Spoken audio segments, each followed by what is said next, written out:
I'm excited to introduce to you today's two wonderful experts. We've got two. This is lucky. We don't always have two. So I'm thrilled for this. The first one is Michelle Carter. Michelle, welcome. Hi, nice to be here. Yes, we're so thrilled to have you. Michelle is a certified speech language pathologist with 8 years of experience supporting children. She's helping develop effective communication skills, and she currently works at Jackson Memorial Hospital, where she works in the pediatric outpatient department.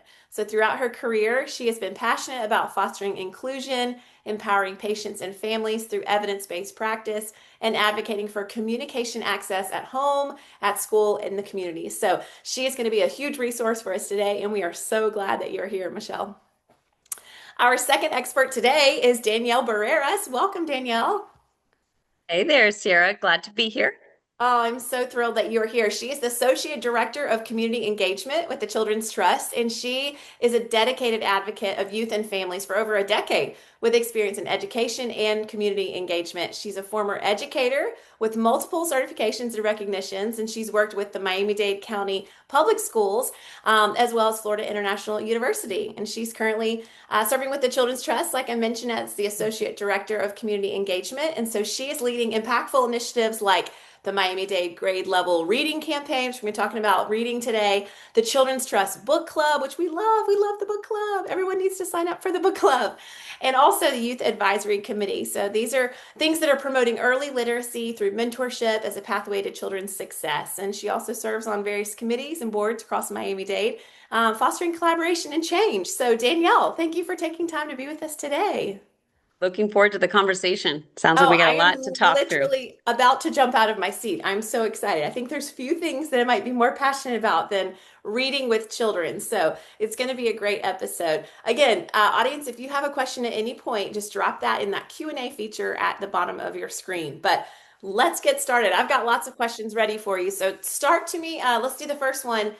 We're talking about reading and how, we think kids don't read till they're, up on in the years. But how does reading to a baby or a toddler actually support their speech and language development? So it helps because they kind of work together as building blocks. So the skills that are for literacy are the same ones for language development. So the building blocks are cognition. You have to be able to attend, problem solve, have memory. Also goes into receptive language. So our understanding. Are we understanding what's being spoken to us? Are we understanding what's being read to us? The same thing with expressive language. Are we able to answer questions? Are we able to comment on what we're seeing in pictures and conversation? And then it also ties in a pragmatic component, which is like our social skills. How are we engaging with others? Are we looking back and forth? Are we expressing emotions? And what that looks like in reading is attention skills. So is the child able to attend to the book? Can they look back and forth between the book and the parent? Can they, sit with them for a bit? Same thing with listening skills and building vocabulary. That's a big part of it. You might hear more words throughout reading than you do in a daily conversation. So if you're reading a book with an elephant, you might say, oh, there's a gigantic elephant versus in daily conversation, we might not use certain terminology. So they kind of just, build together. The skills you're going to need for language and communication are the same foundation you're going to need for literacy. That's great. So when we're thinking about, we got little babies and one day they're going to talk. But that's preparation and work that we're doing from the very get-go because of what you're saying, these skills. So what age should parents start reading to their child? Is there ever a time that's too early or too late? So I'm going to go with no, it's never too early. I think you should start reading from birth, whether Okay, it's using high contrast books, which is like black and white with red pictures. great. Those crinkly books, kids love the sounds of those. Same thing with a first word book, if it's just one picture, whether it's a whole story, you can kind of pick and choose what you want to do that day, whether it's just showing the pictures and naming the items or you want to go full blown into a story. It's really about connecting with the child. That's great. At that stage, even so early on, you're really just focusing on your child recognizing your voice, your partner's voice, a family member's voice, and just it's really about connection and bonding rather than the actual skill of learning at that age. Oh, that's good. All right. What if there's a parent who's listening going, oh no, I have a 2-year-old. It's too late. I didn't read to them when they were one or when they were born. Encourage us and tell us it's never too late to start, right?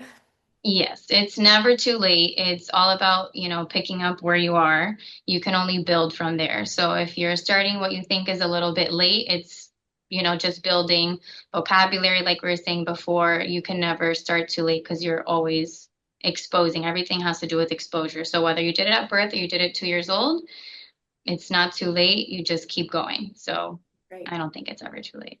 That's awesome. I love what you shared about, giving the high contrast books when they're itty bitty. There's books developed for children that age. Talk to us about what are the best kind of books, maybe for different ages in language development, maybe like babies, toddlers, preschool, beyond.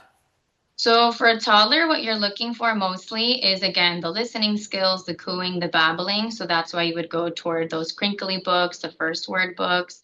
What you're really looking for at this point of language is developing the listening skills, the emotional bonding. Yeah. So those kind of books could be the crinkly books, they could be the sensory books. You're really just looking for pretty much sensory at that point, Okay. um, which has to do again with mostly like sounds, touching.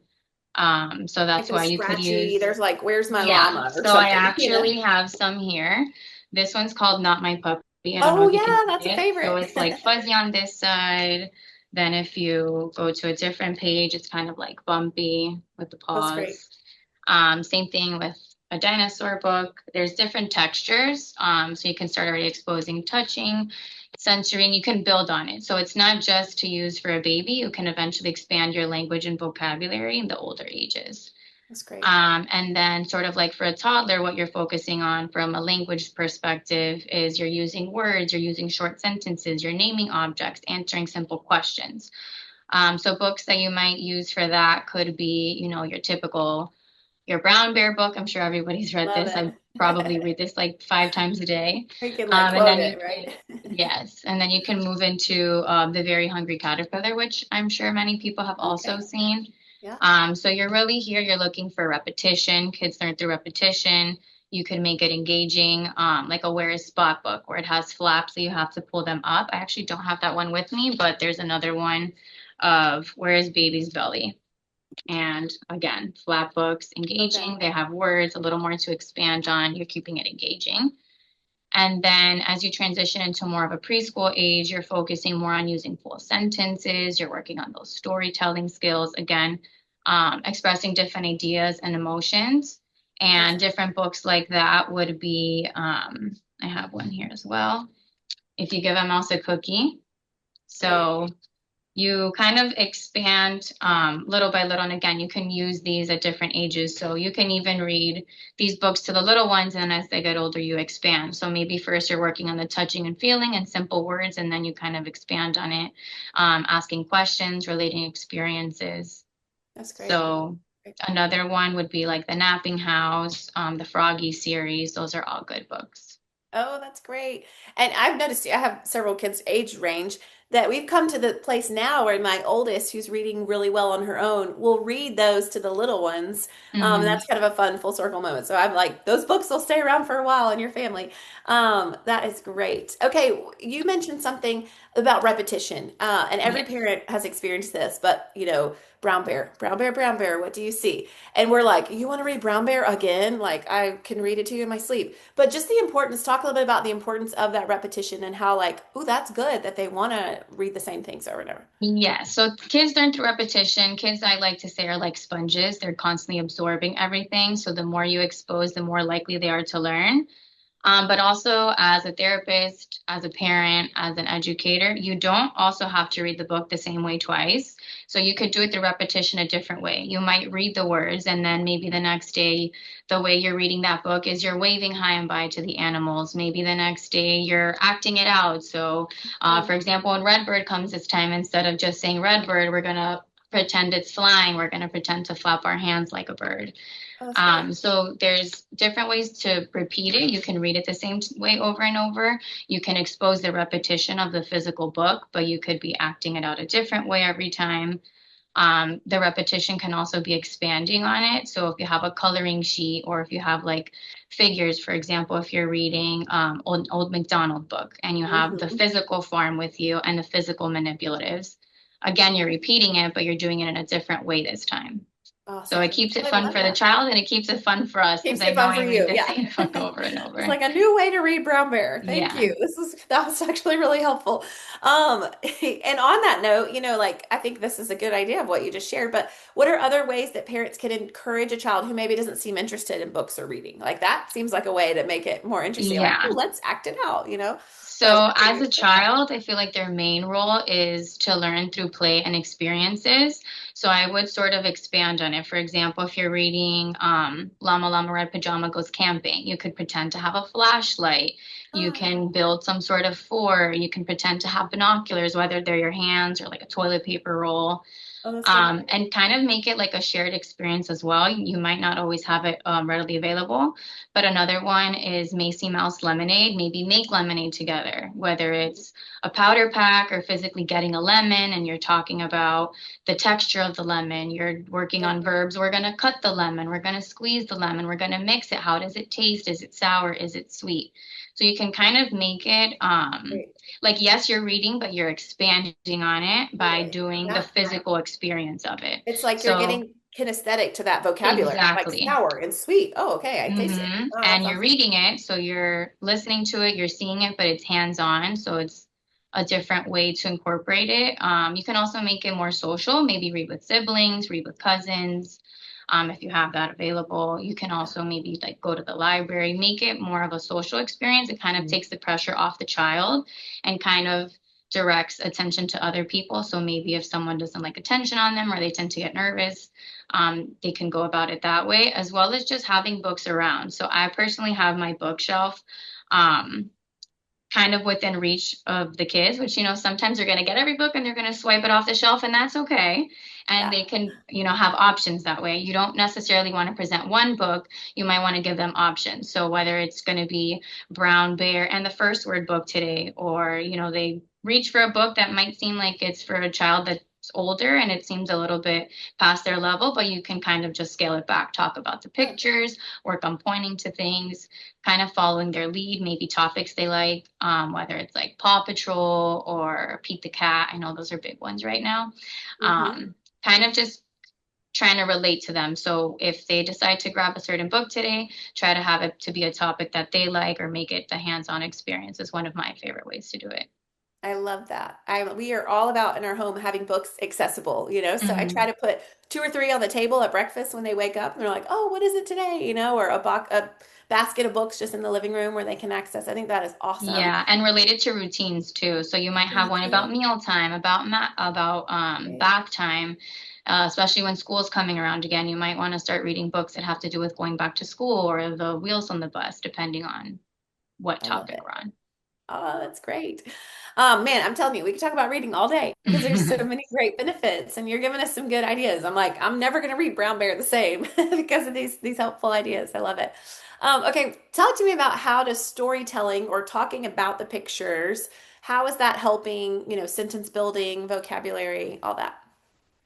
So again, it all goes together with expanding the vocabulary. It could be, you're reading a book with your child or your student and they say cat and you're like, yeah, the cat's climbing the tree. So you're kind of expanding and you brought it from one word to a whole sentence. So you're now exposing, more verbs, more nouns. It could be different adjectives in the same way with, again, back to that elephant. Oh, there's an enormous elephant and it's splashing in the mud. And now they're wondering, like, okay, now they're picturing probably a dirty elephant. Now they're exposed to muddy. Enormous is a new word for them. Mhm. Sometimes they hear words like that and they're new to them. So they kind of giggle and they're more We're likely like, to remember. "Ah." And then they might come back from school and use it in a different way. And there's kind of Yeah, like that carryover. right. And then connecting like the visual with the word itself. So let's pretend, you're reading a book and it's a first word book and it's a red ball. Well, now they're associating red, the word red, with the color and also the physical ball.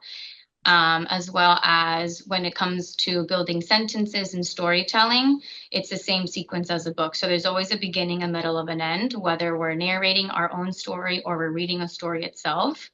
And then from there, you can kind of connect it all. So within their stories of having the sequence, there might be able to use a new vocabulary. That way they're learning more complex sentence structures. So instead of a basic sentence, through the exposure of reading and building the vocabulary, they're going to end up having those longer sentences. Yeah, that's great. That's awesome. What can parents do if their child isn't talking as much as expected? Can books like help them kind of catch up or So yes, it goes back to the building blocks. So everything with language development is hand in hand with literacy. So, you're really working on exposing new words, you're working on building those sentences, and it really comes back to that social interaction. Those three things together are kind of like the recipe for language development. So the exposure can definitely help close those gaps. okay, that's great. You've already spoken to this, but if there's anything you want to add, just again, now bringing in maybe older kids, like you said, cousins or siblings or friends even, but how can or what are some ways better is that can help make reading time more interactive and more fun, especially kids who maybe don't do well sitting still.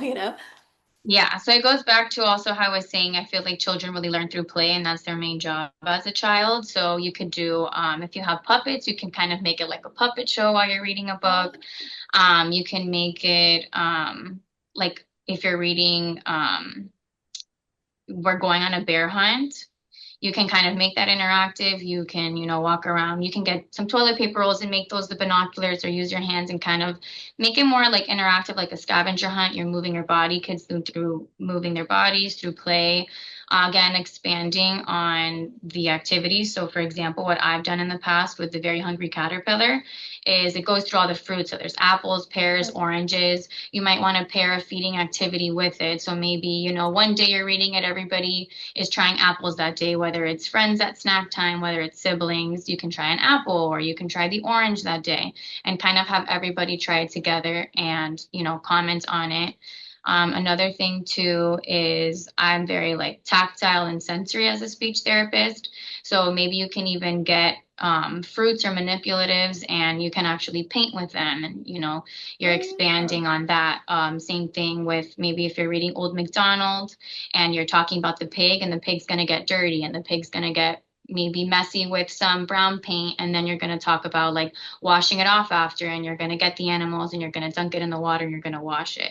So you Oh, can that's pair the great. books with manipulatives, Yeah. and whatever the child's interested in. I don't know, maybe they're tactile defensive and they don't like that sensory part. So that's when you would move back into maybe movement, pairing it with songs. You can do That's Five Little good. Monkeys jumping on the bed, and how to, everybody jumping around. You can do like the wheels on the bus, Itsy Bitsy.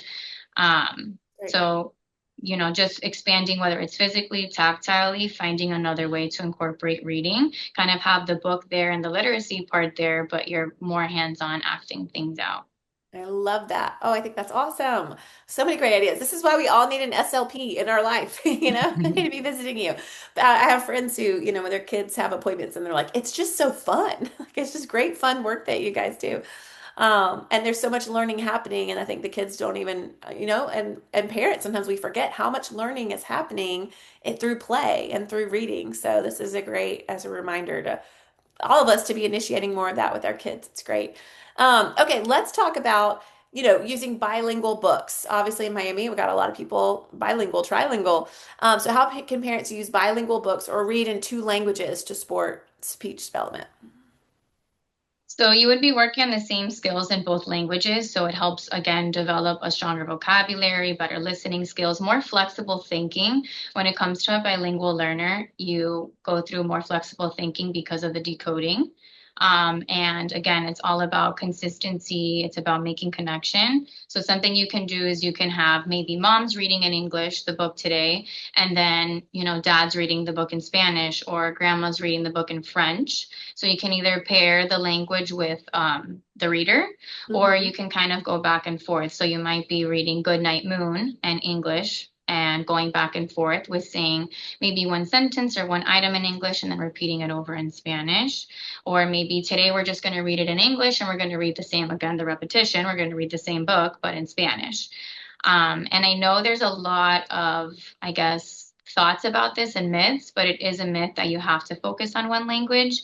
Kids, Okay. again, are like sponges. You should Yeah. expose them to both languages, and you can kind of Great. work on the back and forth.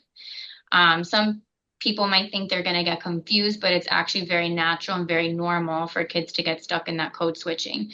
So, Yeah. they might be talking about an apple and they're using apple and rojo in the same sentence instead of Right. English and Spanish. That code switching in those areas are completely normal for that age. That doesn't mean that you're confusing them. It just, again, means you're building their vocabulary. So It's they're great. showing that they're having the vocabulary in both languages. Oh, that's So again, it's all about the exposure. It's all about repetition. You don't have to read like necessarily the actual text. You might just be pointing to pictures and, saying it in English, then saying it in Spanish or whatever language they're being exposed to. Um, awesome. yeah, so that's a few ways that I do it. I kind of maybe encourage, reading back and forth, depending on the reading partner. I catch myself doing it all the time in therapy. One day my patient comes in and they're speaking more English that day, so we're going to do the book in English. And then the next day they come in, they're speaking more Spanish. So today we're doing the book in Spanish. Spanish. And it's That's the awesome. same book. So Yeah. Oh, that's so great. I mean, we always hear, we wish we could go back and be kids and like learn the additional language because that little brain, like you said, is just such a sponge. So amazing. All right, there's such a rise right now. I mean, I'm thinking of like Yodo and other things that we're seeing toy wise. Um, are audiobooks, songs, rhyming games, are they just as beneficial as reading traditional books, or what's kind of talk to us about that? So I would say yes, because you're working on listening skills, you're working on vocabulary, sound awareness, kind of those phonological skills, awareness Yeah, skills you need to have that building block for reading. And I like to think it also ties back in a lot of academics. that's When great. you're in school, you're listening to your teacher say, okay, go to your bookshelf and get the red book out. So, Yeah, you have to be able to process the language that you're hearing. So to me, it goes back to like spelling tests, following directions in the classroom.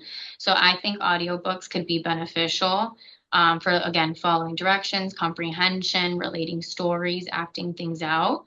awesome. And then the more I've been in the field, the more I've actually had patients with a lot of visual impairments. So I like to pair audiobooks with physical books. They might Okay. not be able to see the text, they might not be able to see the images, but if you Mhm. pair a book with an audiobook, I have found there to be more success that way. As well as maybe pairing the audiobook with a tactile book. So maybe you're able to feel the item that's being described. They might not be able to see that there's a dinosaur there, but if there's a textured book and they're feeling the dinosaur and it has maybe it has a slippery, fin, because in one of the books there's like a slimy page, and then in the next one they have a rough horn when it's like a triceratops or something. So Right. you're pairing the audio with the tactile system. So maybe for visually impaired kiddos, they're still able to be, included in reading activities, even though they can't necessarily see everything. That's So I think it ties into the auditory skills that we need to right. function in academics, as well as our visually impaired population. Oh, that's great. And it's still a screen-free activity is what I love. Yes, So it's like they're yes. still getting that engagement in that way. That's awesome. And And another thing I've tried too is with the audiobooks, yeah. for maybe our higher functioning kids, maybe you give them a paper and a pencil and they have to maybe draw out what they're listening to, or they're Oh, creating their absolutely. own scene along with the story. So it becomes like their own book. Oh, that's great. And then also, wouldn't you say it's a good benefit if they're listening? Maybe they're not apt to reading yet, but they're listening and following along, doing their best to follow along. It's We're helpful visual too. Yeah. learners, we're auditory learners. I feel like when you expose them to everything, you kind of learn what kind of learner you are at that point, or your Yeah. kid might be at that point, and you can better support them that way. Oh, that's great. I love that. All right. What if parents aren't confident readers themselves? How can they still support their child's early literacy? So I think everything is about connection versus perfection.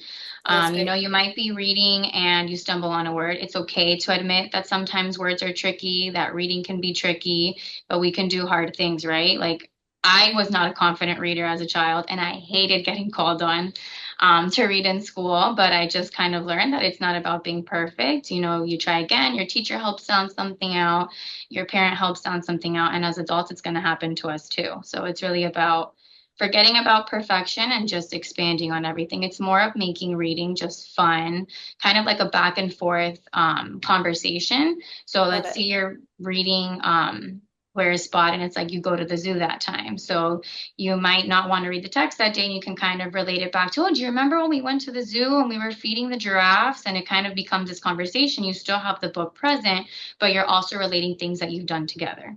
Yeah. Oh, that's great. Okay, here's a couple of questions from our audience. Okay, this listener, this mom, her son is 7 and in gifted. His teacher is already asking them to read chapter books, but he doesn't want to. So how can I get him excited about these new kinds of books without pictures? So I would maybe try doing what I was saying before with a pen and a paper. Maybe you guys can draw your own pictures that go with the book. Okay. You can maybe take turns reading back and forth. He reads a paragraph, you read a paragraph to kind of take that pressure off of it being so many text or so much text. Well, that's So good. maybe you can go about it that way. Love that. Oh, that's a great idea. I love that. Okay, what about this? She asked another great question about reading comprehension. Great, our kids are reading, great, they want to read books, but like then we're done and I ask about it and they're like, so like what can we be doing to help, children with reading comprehension? Her child is 7, so about that age.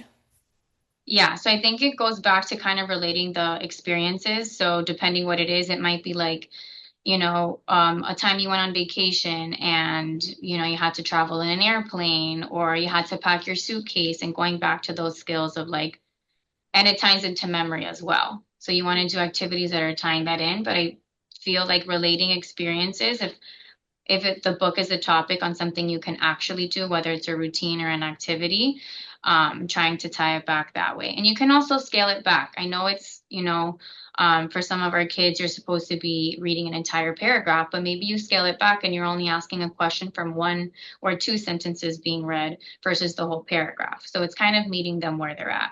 So Oh, if that's you're not able to tie it into relating to something you've already done before, something that's currently going on in school, scale it back. So if the paragraph is 5 sentences and, maybe they're not with the attention and memory skills yet, instead of reading all 5 sentences and asking a question, scale it back to the 1 to 3 sentences and see if they're able to process that information, attend long enough to then retrieve the answer. And if they're not, you can kind of just go through it together.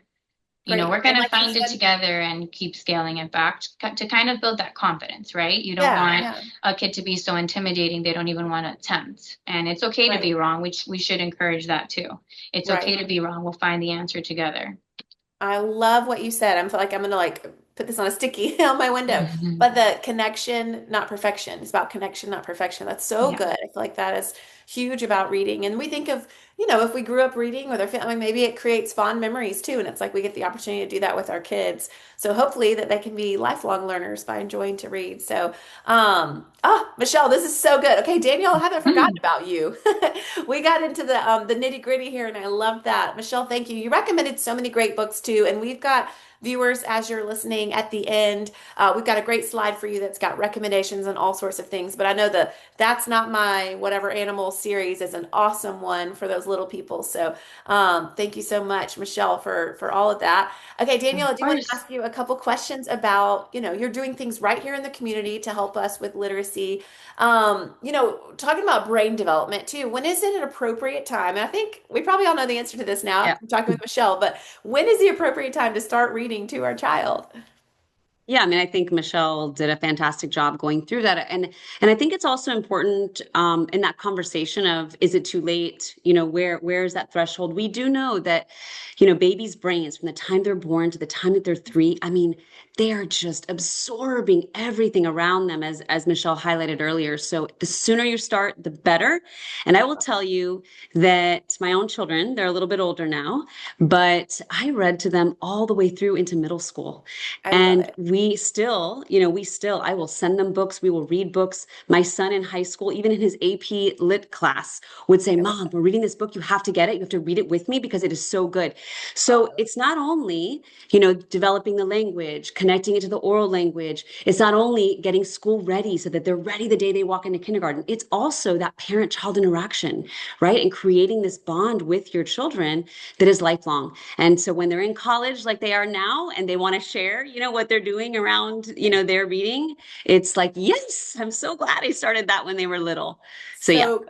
I love that. Oh, I bet you have some great recommendations too of read alouds and all that good stuff. So pick your brain. This is why you're in the role that you're in because you're doing it and you've lived it. So talk to us about how families can find literacy focused events right here in our community. Where can they be supported or meet others or learn strategies? So I will tell you, there is quite a bit happening in Miami around literacy, especially for, our youngest.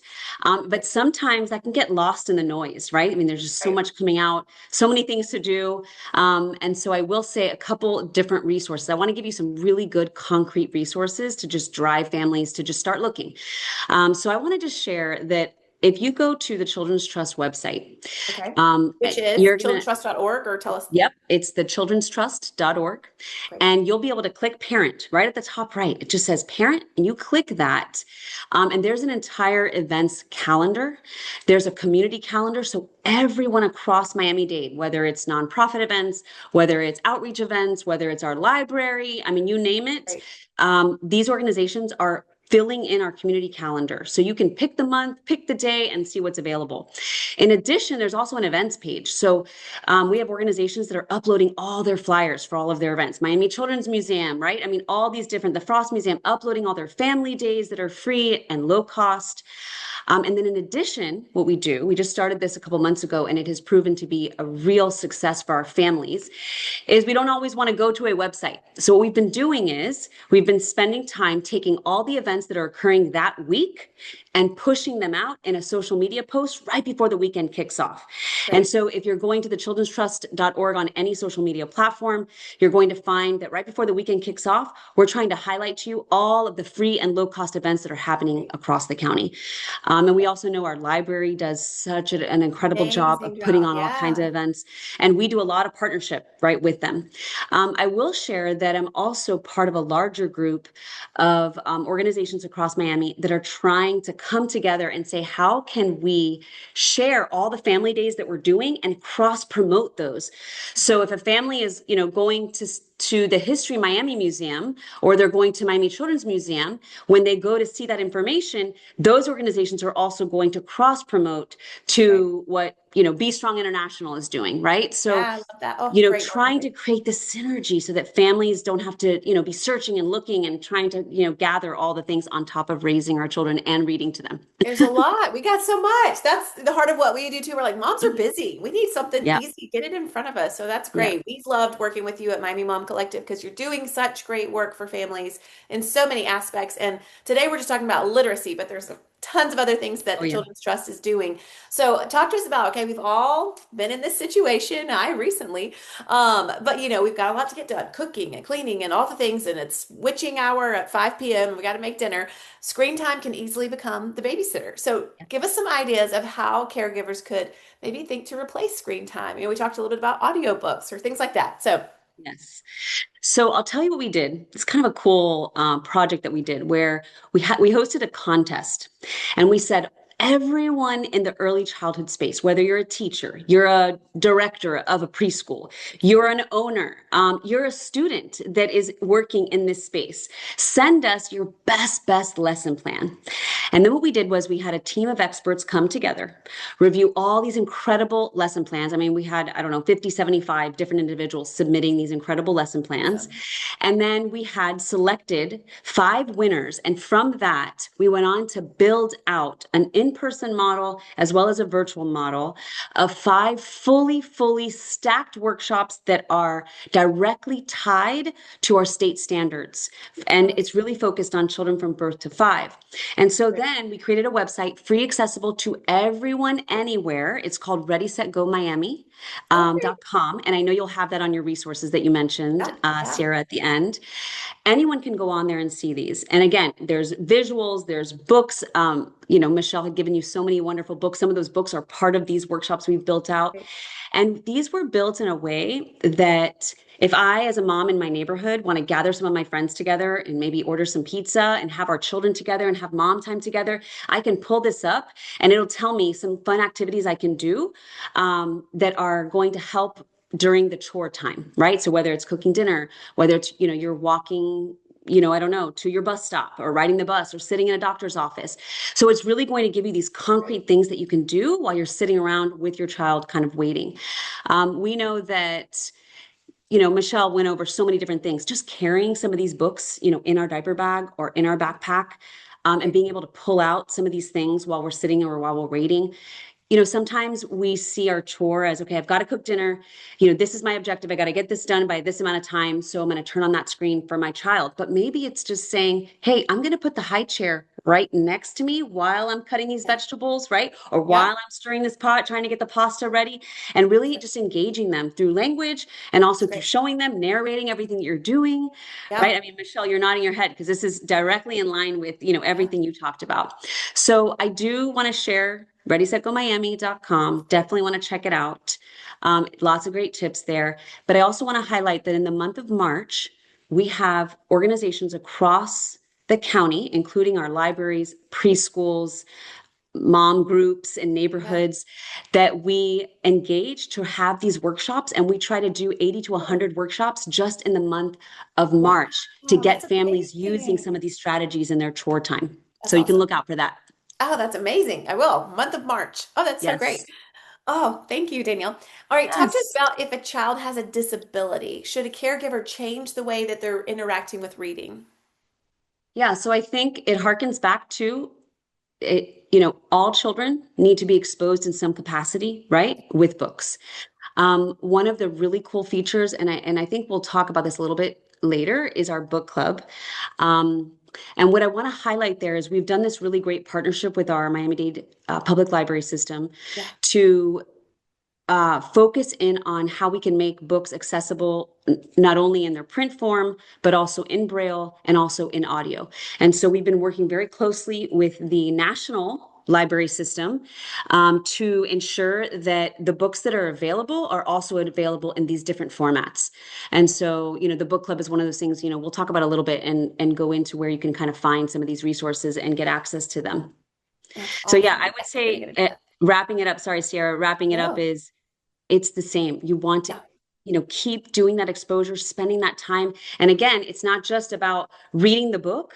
Yeah. And Michelle, alluded to this as well. Sometimes it's not even about the words on the page, right? It's about the Yeah. questions that you ask the child, or it's about pointing to the pictures and just, bringing that acknowledgement. And even if it's a baby, right? We know that even our 4 month old, Yeah. when we give them those Like, the two different books and we say, which one do you want me to read? Which one do you want me to read? yeah. Babies will actually lean towards. I mean, I did this myself with my children and Amazing. I was always amazed by that. So they know what they want from such a young age. It's just a matter Incredible. of spending that time with them.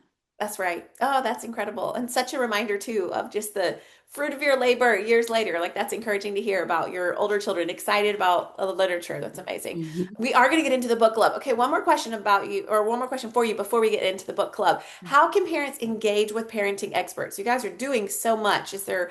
Tell us the ways we can engage with experts. Absolutely. So I have two concrete resources Awesome. that I want to share because I know as a parent, sometimes, we hear a lot of great information, but then we leave that and we say, what do I do with this? Right. Right. So these two concrete things, you want to write them down and they'll be on that slide at the end. So Love it. one, the Children's Trust has an initiative called Parent Club. And it's Yes. exactly Oh, what it is. It's a great. club for parents that Yep. want to learn a little bit more about parenting, and it goes all the way from birth into the teenage years. So, Awesome. again, if you Is check that out our new that it website, goes into the teen years now? It hasn't always, right? no, no, no. The Parent Club, Or has it always? yeah, it hasn't Okay. always. The teen edition has been a wonderful That's addition. awesome. That's great. Because it's going to go into the health part Yeah. and, the tantrums that we deal with as toddlers, we deal with those tantrums in the teen years, but in a different way. Great. Moms Um, of little kids are like, great. Trying to survive exactly. today. Here we go. I'm sorry I interrupted Yeah. you. I just think that's amazing that it's through No. the teen years. There's not a lot of resources that serve that long. So that's great. Yeah, I do want to say sorry, for the news alert parents of toddlers, you will have those tantrums That's later right. as teens. So check this out, Sarah. When you go to our website, thechildrenstrust.org, and you just, again, Parent Club, that is it, very Yeah. simple. When you go on there, it's going to give you a whole list. You can select a date you want to attend a workshop. You can Cool. select a topic. You can select an age group. And then this Cool. is the best part. If you can't meet any of those dates don't work for you, you can say, I want to request a workshop Oh, and then cool. set up a date that's going to work for you and maybe Great. have some people come Bring to some that. friends. Yeah. And it's a really incredible resource. And the coolest part is once you start getting in the rhythm and you've attended a couple of those workshops, then you get immediate access into our Parent Club Pass. You become like a VIP. Love And it. then we start sending you free opportunities. So, for example, Okay. I had a couple families that just got tickets to go to a theater show. We Cool. have Marlins tickets on there, zoo. So once you start attending these parent club and meeting people, then You you're get getting those rewarded. tickets. Yeah, Awesome. yeah. Oh, that's amazing. Yes. So Okay, the the other parent club. resource, yes, Okay. parent club. Um, and then I wanted to share with you from a parenting perspective. The Children's Trust also funds several organizations to do some incredible parenting classes. So we're talking more of like a cohort. So, Okay. you get into this program, maybe it lasts for 6 weeks, and you go and you work with parenting experts. They have, something that they're working through. You go every week, whatever that is, virtual, in person, just depends. Sometimes with your child with you, you meet other families, you stay with those families for the 6 weeks or whatever the program is. And they Yeah, teach you all kinds of incredible work. I've done some of these myself. that's great. So again, if you go to thechildrenstrust.org Awesome. and you click on find a program, when you go on there, every single program that the Children's Trust funds, from birth all the way into young adulthood with disabilities, Yeah. parenting, summer camps, literacy programs, you name it, anything involving a child, go on to that find a program on our website and you can just click, I want parenting. I want services with disabilities. I would like help with benefits enrollment. I mean, all of it is there. You Wow. can Okay. pick your zip code, you can narrow down to your age group. And what is so cool about this is it'll show you a map and you can actually pick, I need this one's closer to my house. It'll give you the exact Wow. contact, the person you can call, everything you need is on there. That's great. All these resources are like available at our fingertips. Oh, Yes, yes. amazing. Okay, childrenstrust.org, the childrenstrust.org, and then all these amazing resources. Incredible. Okay, book club. I've been like ready to talk about book club. Parent club, love it. The other things, love it. Book club. Today we're talking about books. Yes. We just love it. We're sharing on Miami Mom Collective about the book club because people need to get free books delivered to their house. So tell us a little bit more about it, how it works. Okay, this one is always an exciting one. You can see Carlos right I here. love it. He's joining me. Okay, so what is the book club? The book club goal is the same things we're talking about today. It's to just increase that parent-child interaction. It's to help you as families build your home libraries. We know there's a ton of research behind families that are able to build that home library, that when they walk into, kindergarten, they're that much more ready for what the day brings. I will share with you that I was an educator for about 15 years, and I'll never forget the first class that I ever taught was a kindergarten classroom. And, we set up for our story time and passed out all the books. And I will tell you, still to this day, I get goosebumps because some of these children didn't know which way to hold the book, right? They had it upside Right. down. They were opening it kind of like, one of these. Yeah. And I, as someone who grew up in a family that went to the library every single Saturday and Yeah. brought home my stack of Stack books of and then books. returned them, I Yeah. was just shocked that there were Wow. children that Yeah. truly didn't have the exposure, like Michelle was talking about, Yeah. that is so important. And so this book club is completely free. I love it. We have 50,000 families that are part of our book club. 50,000? That's Yes, amazing. it's They're getting amazing. little stacks of books in their mailbox. Yes. That's awesome. Yes. Love it. So once you register, again, you're going onto our website, childrenstrust.org, book club. That's all you need. Love it. You go on there, you register. The cool thing is you get to pick your language. So you can pick your English, you can pick Spanish, or you can even pick Haitian Creole. That's been a newer development. So we're very Awesome. excited. Once you select that, you fill out the information, you select your child's age, because that is going to help us determine which Great. packages to send you That's every great. month. So by Oh, the next month, take your baby out of that mailbox and I have your love it. baby see the package in the mailbox. When they Oh, pull it man. out, they'll meet one of our 8 characters, like Carlos here. Incredible.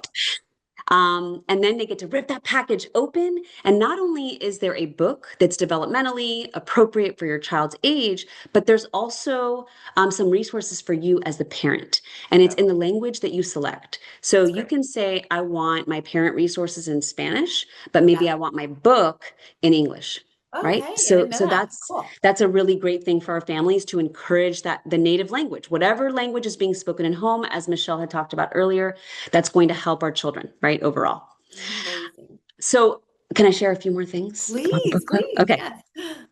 So, once you get your books, you're enjoying this, we've got something even better. one of the many benefits about being a member of the book club is that we find other opportunities to bring our families together, because one of the things that's come back is our book club families have said to us, we love receiving the package, we're building our home library, we're reading to our children more, but I want to meet other families that do this too. I want to connect with other families that are, similar to us. Yeah. So we have just started. In October 1st, we kicked off a brand new initiative solely for our book club families, Oh, that's great. where we are taking the book club straight to the zip codes. And so we're selecting Oh, different zip codes. We're doing this every month, and it'll keep going for years, where we're doing an activation or a program straight I in the love neighborhood. I And love so it. this can be at a park. Right? We'll gather families, we'll invite all of them, come out to the park. It'll be at the library. We just hosted one at Books and Books, Awesome. through the literary foundation that they have. They brought out some local authors. They had the authors sign the books. The author Cool. read the books. We did sensory activities. So Amazing. there's just so many additional benefits by just joining the book club and seeing, the communication that comes out from that. And someone mentioned, I think Sierra, you mentioned this weekend is the Miami Book Fair. That's right. It's this weekend. Yes, Children's Alley. Yes, Children's Alley. So part of that is we've invited all of our members with free tickets to come That's out. awesome. And we have a huge activation. We've got all kinds of programming, face painting, Cool. singing, all kinds of parent work. The parent club will be there at our tent, our book club tent in the Children's Alley. So just inviting everyone to come out and check us out. And we can register you right there if you have any, tech issues. We know that sometimes our technology can be a barrier. And so we'll be there ready to register people That and answer is any questions amazing. about the book club. Uh, okay, Danielle, people are listening going, free books to my mailbox. Where do I register? Sign me up. So Yes, I yes, yes. assume childrenstrust.org. You got it. But you can sign up there online. And then again, talk to the point, isn't it birth to five? I mean, they can get books from Yes. like birth to 5 years, like 5 years worth of books, right? Absolutely. So you Amazing. can register at any point. So you're not too far. I know Never too Michelle had late. brought that up earlier. My baby's 4. Can I still? Yeah, Yes. Go ahead and love register it. all the way up to 4.5. That's great. That's when the registration ends. And then on the 5th birthday, your child will receive a graduation Love package. it. And then, you've got this home library you've built. Another thing Love it. that's really interesting is a lot of our families say, well, my baby, is now in kindergarten. I have all these books. What do I do with these books? Like, I Right. want to give them to another family, right? That Oh, maybe I love didn't get a that. chance to be in the book club or whatever the case is. So I do want to highlight another thing that we do, another initiative that we do alongside Miami-Dade College, which is our books for free. Cool. That will be a resource that we'll share later. And you can go on that website and you can look for where we have bookshelves, and you can Mm-hmm. go and pick up books anywhere, at any of those bookshelves. And that's at any age. And then in addition, if you have books you want to donate, on that same site, you're going to see a whole map. And you can go out to any of those sites and just drop off your books right into that site. And we will Love it. make sure to repurpose those books and get those into the hands of other families. That's awesome. Oh, I love it. I mean, you guys must be a massive staff because you're doing a lot of good things, a whole lot of initiatives. That's You know, amazing. We're not too big, but we do a lot of grant funding, right? And Yeah, that funding is what goes into the hands of all of these nonprofits that make up the fabric, right, of our Miami-Dade County. that's And great. so we've got incredible organizations out there that are really doing great work. Yeah. Oh, So we're that's glad to awesome. be in partnership with so many. Man, that is so great. Danielle, thank you for sharing. We did get a question from our audience, and you mentioned, some of the grant opportunities that you have and whatnot. Are there resources? This question said, are there grants for like tutoring for our kids who are struggling readers or things like that? Or do you have anywhere maybe to point families? Absolutely. So, absolutely. I mentioned earlier, find a program. So go onto our website, childrenstrust.org, and it's going to say, one of the banners, find a program. When you go on that, that's where you can click anything. There's a whole category on the left-hand side of many categories, excuse me. So you can say, I'm looking for literacy. I'm looking for a summer camp. I'm looking for, these specific ages and programming in this specific zip code. So you're going to find hundreds and hundreds of programs that you can, Awesome. yeah. And again, low cost, free. I mean, that's Yeah, what we're talking about here. that's I will great. tell you, every single summer camp And every single after school program that you find on that website that's funded from the trust, we're talking hundreds, they Wow. all have a literacy component. We even have uh, the science of reading. So some of our literacy focused disabilities, right? We're thinking maybe dyslexia, for example.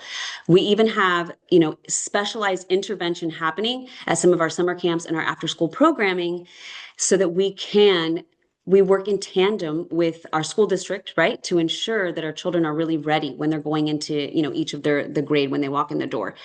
So definitely, the tutoring is all part of our summer camp programs, all part of our after school programs. So definitely check out Find a Program. Oh, that's so great. I am so encouraged. This resources lights me up because there are people that have different needs. All of us have different needs, and there truly is something out there for everyone. And I love what you're doing at the Children's Trust because you're just meeting so many, a variety of different needs all in one place. And that is what is such a blessing. So, man, great resources today, ladies. This has been an awesome episode. Okay, you mentioned the book club, parent club, book club. And then you mentioned these free places where they can go trade out books or donate books. Anything else we need to know about how to get books in people's hands? I mean, that's quite a bit. That's quite a That's bit of quite a bit. I resources know. right I'm like, there. I don't know how there could be more, but And then, I'm always going to highlight our public library. I'm always yes. going to Thank highlight you for it. saying that. And you know what? Actually, I do want to, going back to the parent that asked that question about tutoring. Wait, I Yeah. forgot something that is an incredible, incredible gem. So, one of the partnerships we have with our public library is a couple things. We have free tutoring in person every single Saturday, as well as virtual free tutoring Tuesdays and Wednesdays. If you go on to the public library, yeah, I know it's like Amazing. unbelievable.